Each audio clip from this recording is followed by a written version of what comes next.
नमस्कार। हमने पहले पार्ट में पढ़ा था विद्युत क्षेत्र, आवेश और कूलम्ब का नियम। आज पढ़ेंगे हम विद्युत क्षेत्र के बारे में। विद्युत क्षेत्र क्या होता है? विद्युत क्षेत्र वो होता है किसी भी आवेश के चारों तरफ का वो क्षेत्र, जैसे कोई आवेश क्यू है, इसके चारों तरफ का वो क्षेत्र जिसमें कोई आवेशित कण लाने पर वो आवेशित कण विद्युत बल का अनुभव करें। जैसे हमने कोई भी आवेश है, इसके में हम यहाँ पे एक आवेश Q0 लाते हैं। जहाँ तक ये इसका क्षेत्र रहेगा वहाँ तक ये Q0 एक बल का अनुभव करेगा, जिस बल को हम कहते हैं विद्युत बल। विद्युत बल यानी कि किसी भी आवेश के चारों तरफ का वो क्षेत्र जो जहाँ तक वो विद्युत बल का अनुभव करे, विद्युत क्षेत्र कहलाता है। अब विद्युत क्षेत्र के बाद में पढ़ेंगे विद्युत क्षेत्र की तीव्रता।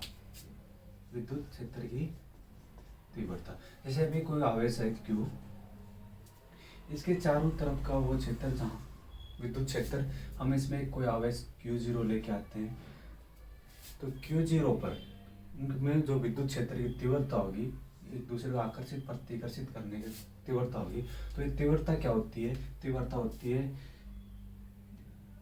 Q0 पर लगने वाला बल, विद्युत बल, यानी कि इन दोनों के मध्य लगने वाला विद्युत बल तथा परीक्षण आवेश,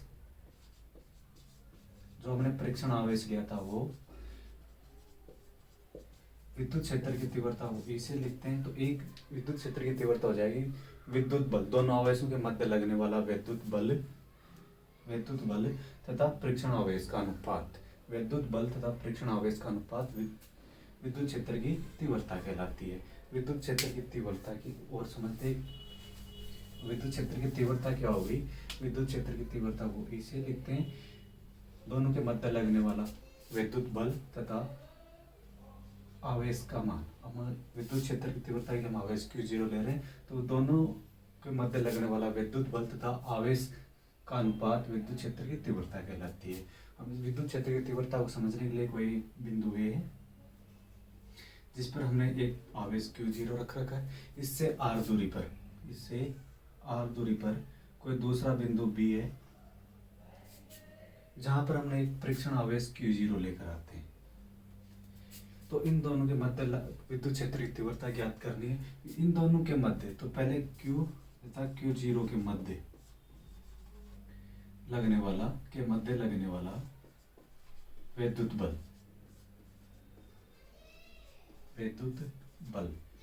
इन दोनों के मध्य लगने वाला विद्युत बल हम कूलम्ब के नियम से ज्ञात करेंगे। तो कूलम्ब का नियम क्या कहता है? विद्युत बल बराबर 1/4πε0 K इंटू Q1, अपने Q1 का मान Q है, Q2 का मान Q0 है, बटा दोनों के बीच की दूरी का स्क्वायर। ये दोनों के मध्य विद्युत बल आ गया। हमने यहाँ बिंदु B पर हमें विद्युत क्षेत्र की तीव्रता ज्ञात करनी है, तो बिंदु B पर विद्युत क्षेत्र की तीव्रता, बिंदु B पर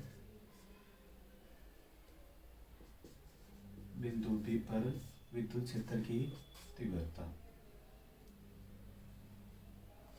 विद्युत क्षेत्र की तीव्रता। तो बिंदु P पर विद्युत क्षेत्र की तीव्रता के लिए हम करेंगे E बराबर F बटा बिंदु P पर याद कर रहे हैं तो बटे में Q0, यानी कि दोनों के मध्य लगने वाला बल तथा आवेश का अनुपात विद्युत क्षेत्र की तीव्रता कहलाती है। इसमें F का मान यहाँ से लिख देंगे, तो E बराबर हो जाएगा अपना 1/4πε0 K इंटू Q1, F का मान लिख रहे हैं Q1 Q0 बटा r², फिर इंटू में नीचे वाला Q0 आ जाएगा, Q0 से Q0 कट जाएगा, अपने पास बच जाएगा E बराबर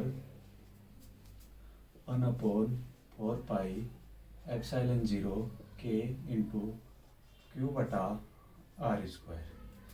जहाँ अगर K का मान 1 हो, क्योंकि K एक नियतांक है, K का मान 1 हो, जैसे वायु में निर्वात में K का मान 1 होता है, तो विद्युत क्षेत्र की तीव्रता आ जाएगी 1/4πε0 इंटू Q बटा r²।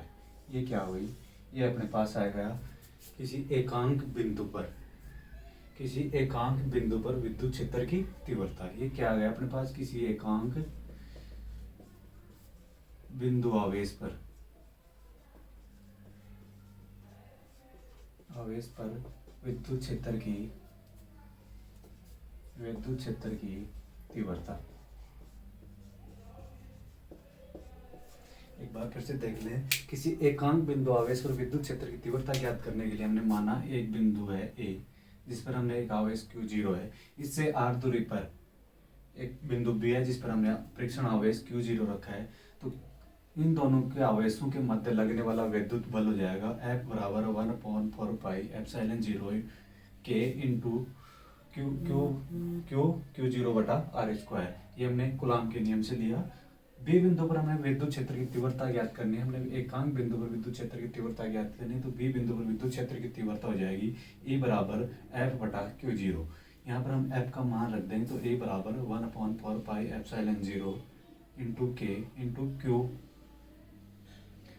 Q0 बटा R स्क्वायर। Q0 विद्युत क्षेत्र की तीव्रता में है, तो यहाँ से Q0 से Q0 कट जाएगा, अपने पास बच जाएगा E बराबर 1/4 pi epsilon 0 K into Q बटा R स्क्वायर।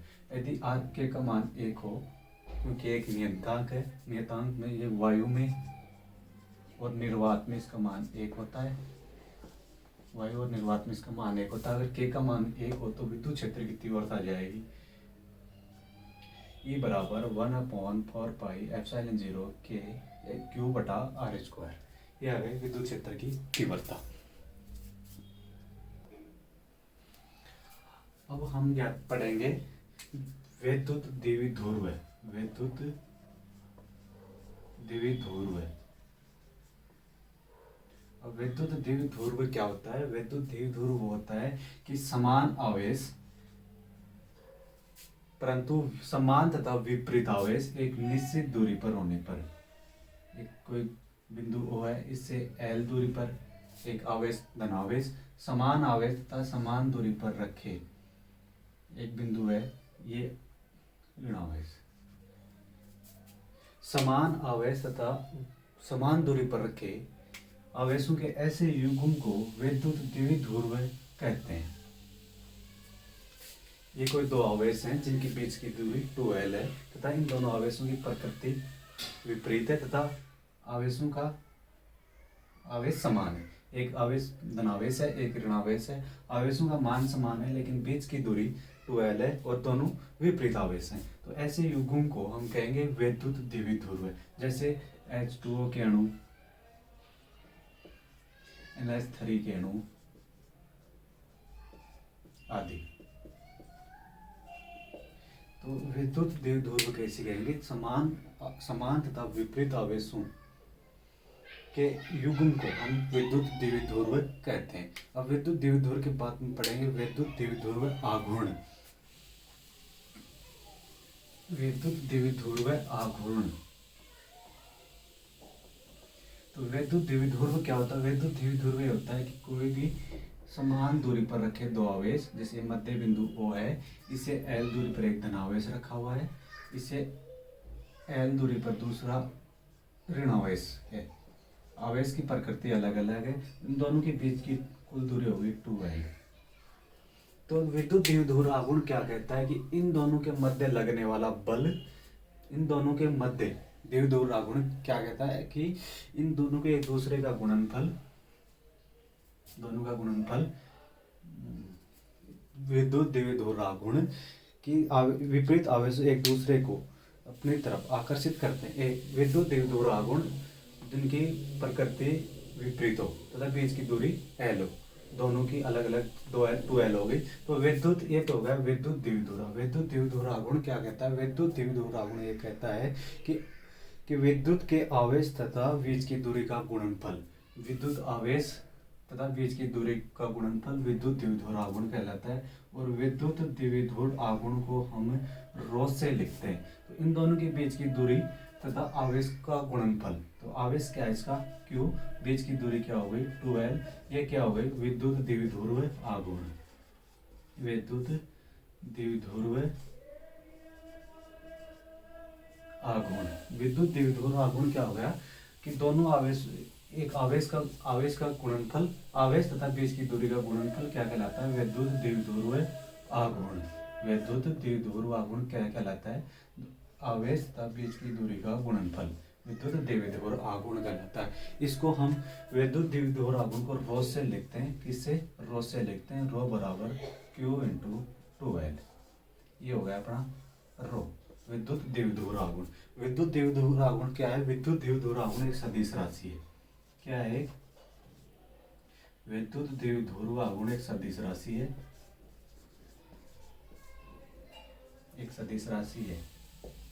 विद्युत द्विध्रुव आघूर्ण एक सदिश राशि है। दूसरा हम कह सकते हैं कि इस, अब सदिश राशि है तो इसकी एक कोई दिशा होगी। इसकी दिशा, विद्युत द्विध्रुव की दिशा हमेशा धनात्मक से ऋणात्मक की ओर होगी। धनात्मक से ऋणात्मक की ओर होगी। विद्युत